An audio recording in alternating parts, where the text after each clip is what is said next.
The Locked On Podcast Network presents the NBA Big 3 in 30. The three biggest stories in the NBA from our local experts at the Locked On Podcast Network. We bring you the real story, why it matters, what's next, who wins the big game, and more, all in 30 minutes. The NBA Big 3 in 30 starts now with the biggest story in the NBA. Pacers 130, Knicks 121. Pacers 3, Knicks 1. The Pacers are one game away from a trip to the NBA Finals. You are Locked On Pacers, your daily Indiana Pacers podcast. Wow. What a response from the Pacers. This is what all their series have looked like. A great start, a bad game 3, an impressive game 4. And they are once again up 3-1. They are one win away from their second ever trip to the NBA Finals. They were awesome in many ways today. They corrected a lot of their problems from game 3. Tyrese Haliburton just had the best game and moment of his career. Benedict Mathurin, welcome to the playoffs. An exceptional game from him. Pascal Siakam with the quietest 30-point game in conference finals history. Aaron Nesmith is made of vibranium, and the Pacers have 3 wins against the New York Knicks after just 4 games. What a night for the Pacers. I wanted to talk about adjustments to lead off today's show. The Pacers had quite a few, and I really wanted to talk about their ability to identify changes the Knicks were making and immediately reply to them. And we will talk about those things later. None of those deserve to be the lead today. Tyrese Haliburton deserves to be the lead today, and Benedict Mathurin and Pascal Siakam deserve a ton of time today, and Aaron Nesmith deserves a ton of time today. Tyrese Haliburton, with Pacers legends in the building everywhere, with his dad back in the arena, with Reggie Miller 2 feet away, just delivered one of the greatest performances from a Pacers player ever, especially on this stage. A chance to seize control of a conference final series against the team's longtime rivals right after a game that he pointed to himself post-game and said, "This is on me. It was my fault. Game 3 went that way." The Pacers lost their pace. Haliburton's a pace setter. Their offensive flow wasn't there. He's in charge of a lot of that. They never looked like the Pacers. He is the guy who makes all that possible. And he said it, and everybody else took their own blame for it, but it's what Tyrese Haliburton is amazing at. Responding with his dad in a suite, he responded. What a game from Tyrese Haliburton. 32 points, 12 rebounds, by far his most exceptional compared to expectation stat. 12 boards in this game. Pascal Siakam joking post-game that Haliburton stole some rebounds from him. 15 assists. That requires your teammates to make shots, and they did. The Pacers with 29 assists in this game. Haliburton had over half of them. The Knicks had 17 assists as a team. Tyrese Haliburton had 15 by himself. 4 steals. The Pacers had 11 as a team. He had a third of them. The Knicks had 7 total. And the one that always stands out with Tyrese Haliburton, 0, like the number on his jersey, turnovers in the game. Rick Carlisle joking afterwards that there will eventually be a stat named after Tyrese Haliburton, likely related to the 0 turnovers. Triple-double, no turnovers on this stage. Are you kidding me? That is as good as it possibly gets for Tyrese Haliburton, who had an exceptional game in the in-season tournament against the Celtics last year with 26, 10, and 13 with no turnovers, who had a triple-double in the playoffs last year against the Bucks, albeit not close to the scoring output. This is his 3rd triple-double. They've all been on huge stages. This one on the biggest stage yet. This one featuring by far his best ever game. He would not be denied. And I thought that this one, when people talk about Tyrese Haliburton being aggressive, I frequently think that they are over-indexing on him just getting to the rim and trying to score in the paint. Don't get me wrong. That is a huge part of Tyrese Haliburton's success. But when he talks about his own aggressiveness, this is the kind of game, I can't talk, that he is referring to. When he gets into the paint and can make plays from there. Yes, he hit 5 threes. Right wing, 3 at the top of the key, 1 on the left wing. But he hit 2 jumpers right at the top of the key. He took his floater 3 times. He did score 4 times right at the basket, but he was getting shots from everywhere because he was penetrating and trying to get 2 feet in the paint to keep the Pacers offense flowing. And of course, by the way, 15 assists. Unbelievable passing game from him, as is customary for a guy who is among the best passers in the NBA right now. And they all go to different guys. 3 of his first 4 to Nesmith, then Toppin, Siakam, Nembhard, Nesmith again, Tony Bradley, Benedict Mathurin, Obi Toppin again, the dagger, three late in the fourth quarter. He found everybody in all sorts of ways, for threes, for twos, for everything. Every single thing that makes Tyrese Haliburton an exceptional player. And the reason I said I thought it was so dumb, even though I understood why they did it, why they were so wrong when he got voted overrated, is because no one is this central without being able to have turnovers, right? I don't want to stray too far from the Pacers. I cover the Fever and Caitlin Clark. Caitlin Clark is an unbelievable passer. She has 3 or 4 turnovers every night. That's not to take away from what she does. That is an expected volume of turnovers for someone who passes and has as many assists as someone like Tyrese Haliburton does with this frequency. He has 0 or 1 all the time. And as I talk about on the show, when he has 2 in a game, it is agonizing. You can see him so frustrated with himself because he overthrew a pass or he misread something with somebody. He hates it. It is so rare. And he's not doing the Darren Collison 7 assists a game. Darren Collison in the building tonight. Darren Collison, fine passer. He was doing a lot of simple stuff. Here, you on the wing, take this. Here, you in the post, take this. Tyrese Haliburton is jumping through the air, pirouetting, lobbing it across the court between defenders, flinging it 30 feet ahead in transition to his running teammates. Risky, challenging, difficult passes that very few players in the league can actually make, and even fewer actually throw because of the risks that they come with. Tyrese Haliburton says, no problem. No problem. He was one of 4 players with 9 or more assists per game this season. The other 3 being Cade Cunningham, Nikola Jokic, and Trae Young. Cade Cunningham averaged 4.4 turnovers per game. Jokic 3.3. Trae Young 4.7. Tyrese Haliburton was 1.6. I know that these numbers are known, but this is what makes him so dominant when he's at his absolute best like this. He does not mess up these high leverage passing plays, and his teammates make the shots, and he gets in the paint, and he's flicking in jumpers that he loves, and he's making threes, and the Tony Eastat is coming. He took 11 twos in this game. An absolutely unbelievable, one of the best Pacers performances ever game from Tyrese Haliburton, who had 20, 10, and 8 at halftime. That alone would have made him probably the lead discussion point for this show. And he was even better at a lot of things in the second half. His defense has been has been pretty good in the postseason. Plus 16 in this game. This was a super duper star performance from a super duper star player.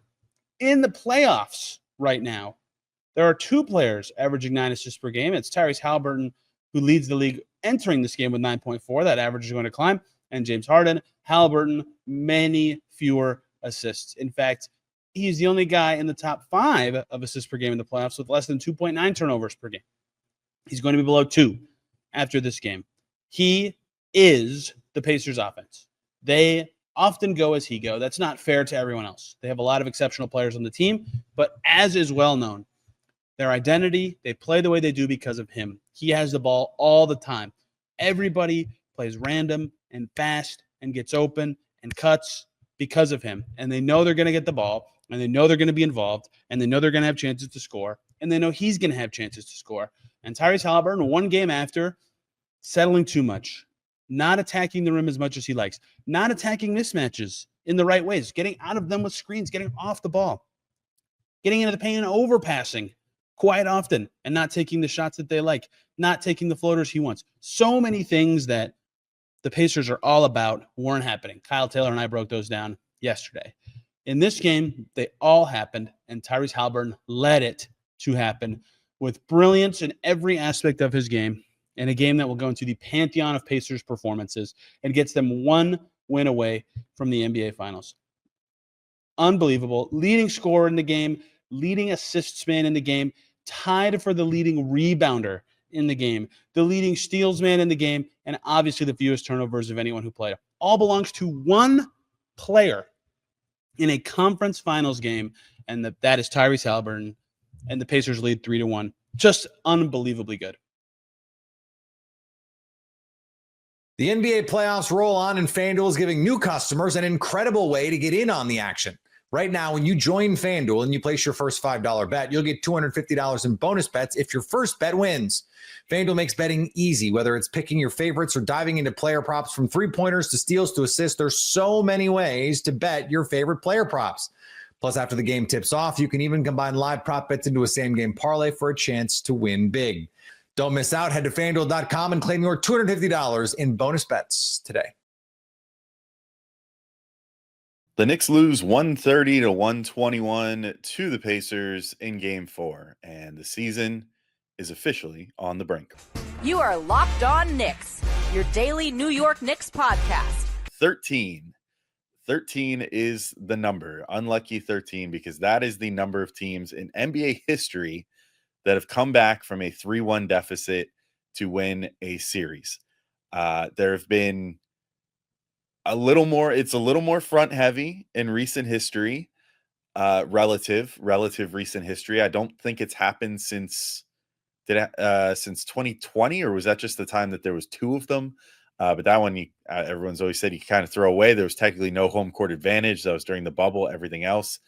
But pretty unlikely. It's about the same likelihood of happening that the Knicks win this series as the Knicks winning 3 playoff games while trailing by 20 or more. So if you want to use that as the honey to make the medicine go down here, about a 3% chance over the course of NBA history for them to come back and win this series. So this one stings pretty bad. Losing this game and again makes it feel extra crappy that they lost focus for the final 3 minutes of Game 1, choked that game away, and now find themselves in a 3-1 hole, because I really think this was probably the best that the Pacers have played them in this series.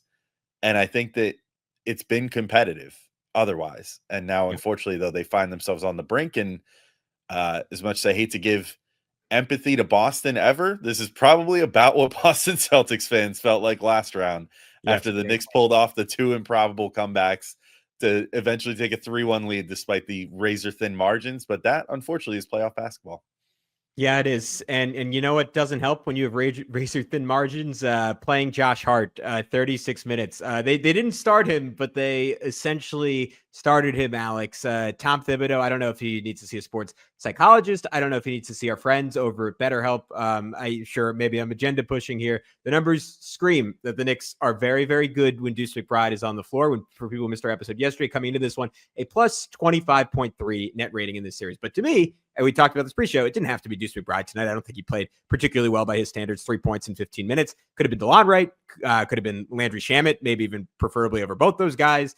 It just could not be Josh Hart, because Indiana, as much as they have all series, played off him. You saw its greatest impact near the end of this game where Jalen Brunson turns the corner, should have a layup. Andrew Nembhard, he's 20 feet away from Josh Hart, covering Brunson, and Brunson panics and misses a runner. OG Anunoby driving, should have a dunk. It's Aaron Nesmith, again, helping off of Josh Hart, and he's there to take a charge, right? They didn't guard him. You're playing with a hand behind your back. You've been playing with a hand behind your back all year. There's a reason this is, again, statistically the worst starting 5 in conference finals history since 2008 in terms of net rating. There's a reason they've been a negative since Christmas. There's a reason there's something like minus 10 for the playoffs. And yet Tom Thibodeau doesn't believe in numbers, doesn't believe in math in the year of our Lord 2025. He just keeps going back to it. And it didn't help that Josh Hart on his best nights can erase that, right? He can be so effective as an offensive rebounder, gutsy enough as a three-point shooter, creative enough as a playmaker, getting you enough in transition, getting you occasional drives in the half court,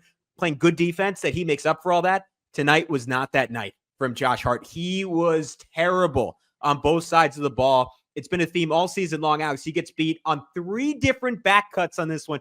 2 of them on sideline out of bounds plays where you should absolutely be focused. I need to rewatch to see if he got clipped by a screen or for miscommunication on a switch. But what I saw watching live was him twice beat by Benedict Mathurin, once by Ben Shepherd. Mathurin over and over again, who had sucked in this series, was driving on him and scoring the basketball. I saw a fan tweeted us. I did not get a chance to confirm this, but allegedly the first player in NBA history to score 20 or more points in 13 or less minutes in a conference finals game. So shout out to Benedict Mathurin for that.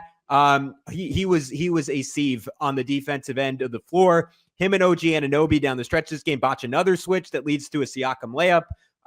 He was just bad defensively and offensively, Alex. He was again even worse, both in terms of passive impact and his active impact. Like, he had a good first 5 minutes and then turnover after turnover after turnover, particularly in the second quarter, telegraphing multiple passes to Karl Anthony Towns, a possession where he just dribbles the air out of the basketball and shoots a three with a guy in his face after not really trying to do anything.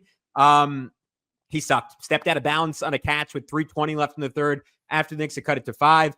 Some people coming out of this one might rightfully say, well, Jalen Brunson was abysmal defensively, and we will get to that. That is the other area I want to go. Mikal Bridges was bad in this game. A lot of areas you can start. I cannot get over Tom Thibodeau's absolute blind spot for Josh Hart, absolute blind spot for the starting lineup, and the Knicks are on the brink because of it. Yeah, I mean, I don't want to completely throw away all the good things that Josh Hart has done in his time with the Knicks. Sure. And like, I think that he's had some phenomenal games. This was, I think, the worst game that he has played in a Knicks uniform. And I don't think that's an exaggeration. Like, given the stakes, given everything else, this guy is normally like a playoff riser.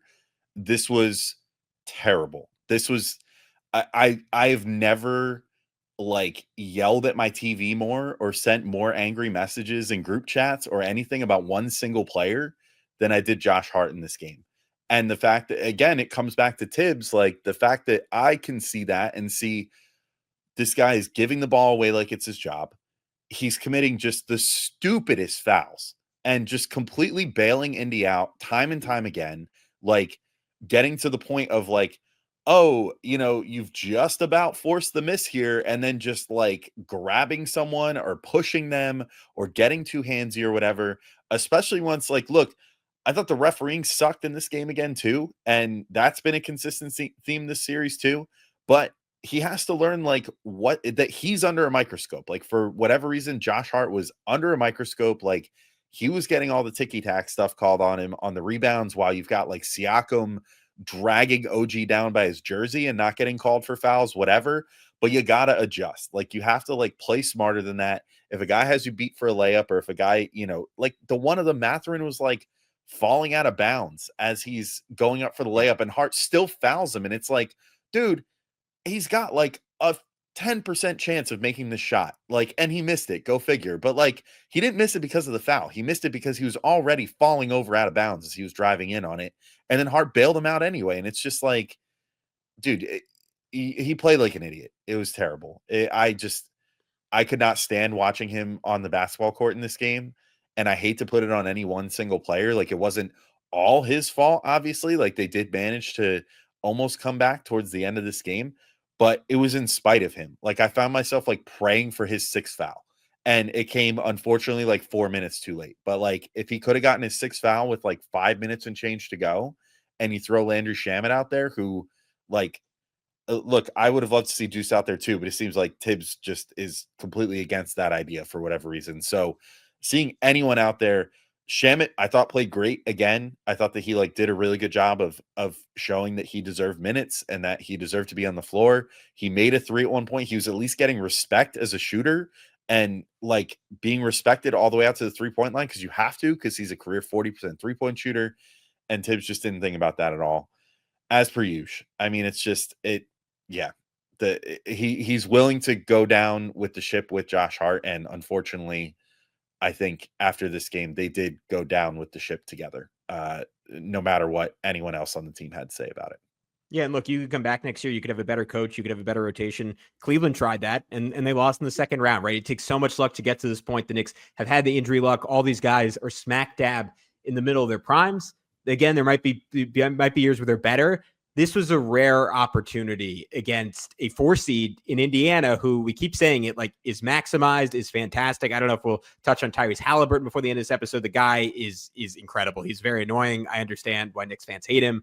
32, 15, 12, and 4 steals, right? He's an amazing basketball player. The Knicks have the talent to beat this Pacers team. And right now, barring a miracle, and I just don't see, I cannot comprehend a way they beat this team 3 times, continue to play the same lineups, and knowing Tom Thibodeau, when pushed to the brink, he will do a change of appeasement. And for him, that is like, let's just be as big as possible, right? And I was not okay with that in the sense that I prefer Deuce. I was okay with that, and that was preferable to Josh Hart. But push comes to shove, always goes with his gut, always goes with his instinct. And in some ways, that's been great for the Knicks. That's went out for the Knicks. This team takes on his personality. They're stubborn. They fight. Like all that is real and all that is valuable. But there is absolutely a ceiling with Tom Thibodeau as your head coach, at least with the way this roster is constructed. Maybe last season's team that was built just perfectly for him. They could have gotten a little bit further. This year, they have just completely failed to maximize the fact that they have 2 of the 10 best offensive players in the league in Jalen Brunson and Karl-Anthony Towns.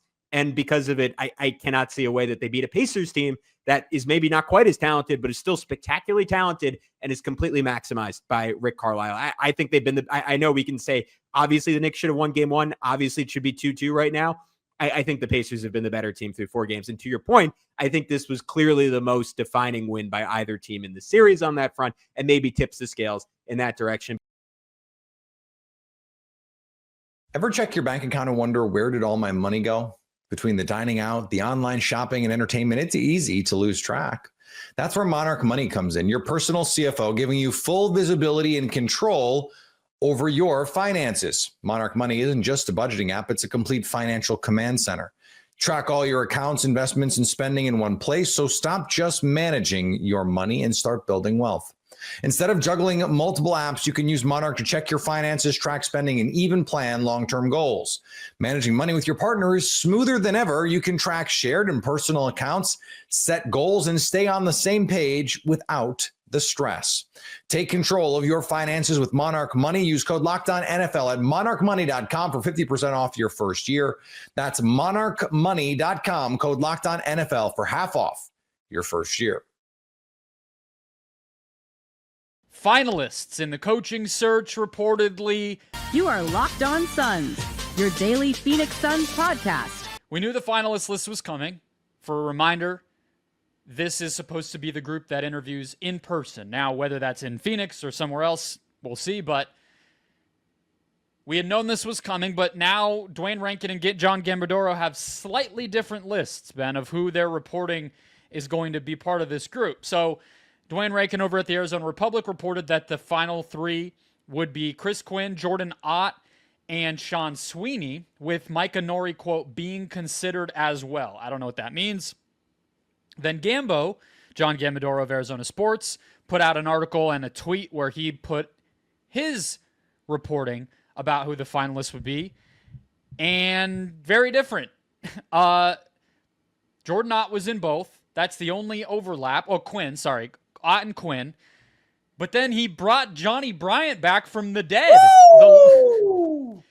I don't know about that. We'll get to that. And then Gambo did say that there's probably one other name that he does not know. He seems to agree that there's going to be 4 people. He doesn't know the 4th for sure. He doesn't think it's going to be Sean Sweeney. He said no to Sean Sweeney. So... yeah. I don't really know where this leaves us. It feels like Jordan Ott from the Cavs and Chris Quinn from the Miami Heat are for sure going to be getting these in-person interviews. Beyond that, I kind of think it's a little bit of a toss-up. How are you reading this group of names here? What do you think is going on?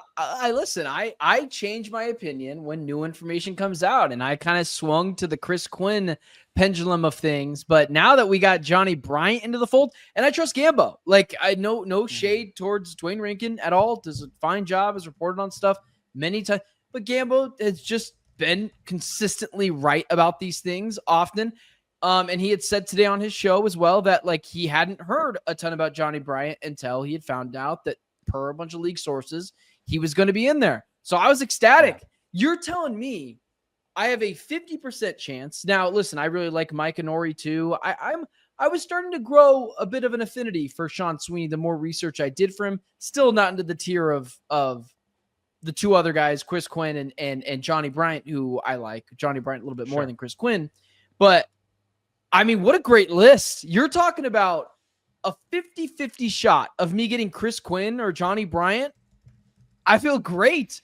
It's a very competent potential for the Suns to have as a head coach, and 2 guys who are, we remember Chris Haynes saying that around the league, people expected Johnny Bryant to be a head coach. And then Chris Quinn, he's been a part of Heat culture for 11 years now and worked his way up. I'm curious who the 4th person might be. But that's my general reaction to it. I thought it was an A+ with the outside shot of Jordan Ott, who I can ask you a question about as well. But what about you? How are you feeling about this? Good. Same level of good. I've trusted and felt pretty solid about it throughout. I think these are the types of names you would want to see.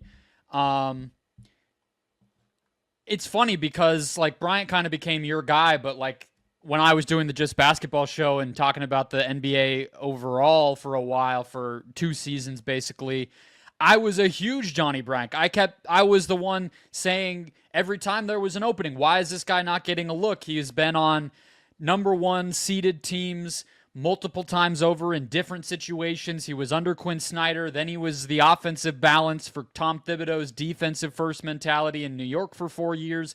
Then that was before he even went to the Cavs and helped build that program to even greater heights. So I don't dislike him, you know, and so I'm totally happy to see his name pop back up here. I wouldn't really be disappointed with any of them, but I think it begs the question of how will people feel after seeing so many promising names and everybody having their favorites, whether that be, Bryant like you, or I think I probably lean Norrie or Quinn a little bit more. Maybe people like the defensive acumen of Sean Sweeney, considering he spanked the Suns, what's in the playoffs a couple years back in with the Dallas series. I don't think anybody's favorite is Jordan Ott. And so what if he gets hired? And then the MSU connection is back in the forefront, coupled with the fact that we all got so intrigued by these other people, and then you hire probably the least well-renowned and most connection-based one of all of them. I do think this still could set up some Suns fans to be pretty disappointed if it goes the direction that we think it might here. Yeah, there's definitely you used the term glaze yesterday. I'll use a different term. It's definitely a polar bear on this list, and it is Jordan Ott, given the fact, because I don't know this to be true. I just assume Micah Norrie is going to be the 4th guy because I'm just doing process of elimination there. But let's say it's Micah Norrie or Dave Bliss. Like, let's say it's one of those two guys. Both of them, I do think, are better resumes than Jordan Ott. I think everyone on this list is more than qualified to be the head coach of this team. But there are levels to this. The only person that's not a top assistant is Jordan Ott. And it would be tough. Like, this is the one where it kind of, because of how much I really like Bliss is Johnny not Bryant. the top assistant in Oklahoma City, I don't think. So that would be one other one. I thought he was. Either way, let's go. My point is this. Jordan Ott and Johnny Bryant. Johnny Bryant is the lead assistant over the Cleveland Cavaliers. It would be, which leads me to believe that Jordan Ott won't be the guy, because how could you take Jordan Ott, who is literally the lesser of the two on the same team, and with the guy Johnny Bryant just got a little bit of a better resume, unless Bryant's just an awful talker, which doesn't lead me to believe that would be the case because of where he's at now. How could you take Jordan Ott over him? And so I would agree with you, man. I'm not going to pull the nepotism card or Jordan Ott shouldn't be here because he's just a Michigan State guy. Brian Gregory is and was and still is unqualified for the position. I don't think he's unqualified. It's just hard when you stack up the resumes of a Norrie, of a Bryant, of a Quinn, and say that guy should be ahead of the other ones. That would raise my eyebrow, but maybe he's just awesome. He does have the resume to show it. I look at Johnny Bryant and him, man, and I'm like, I don't know how you could pick him over Bryant. That doesn't make sense to me.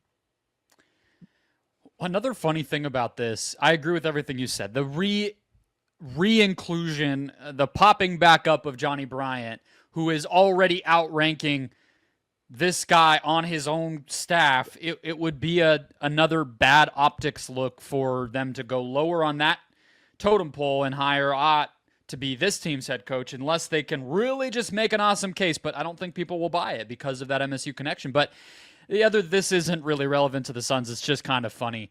Ott and Bryant are both not surprising given that they work for Kenny Atkinson now. They're both kind of on the Bud coaching tree, which would be a little bit of a funny little wrinkle.